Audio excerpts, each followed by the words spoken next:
U aprilu i u maju mesecu zbog mresta ribe je zabrana korišćenja mrežnih i drugih samolovnih ribarskih alata. Iz tog razloga ribočuvarska služba Vojvodine šume je vrši rigorozne kontrole u ta 2 meseca na rekama gde Vojvodina šume imaju nadležnost, znači na reci Studvi,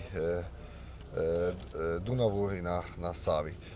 Na 14. odnosno na 15. maj noći, odnosno na prošloj noći smo vršili vanredne kontrole na levoj obali Dunava u specijalnom rezervatu prirode Gornje Podunavlje, to jest od Bogojeva do mađarske granice na 67 km.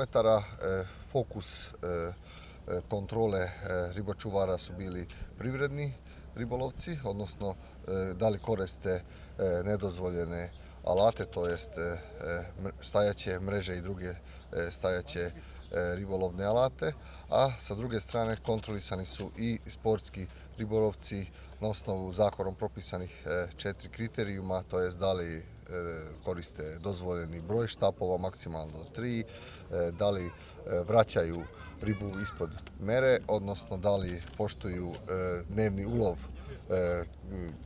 do 5 kg izlovljene ribe i ono što često zanemaruju, da li vode ribolovnu evidenciju u vezi ulovljene ribe.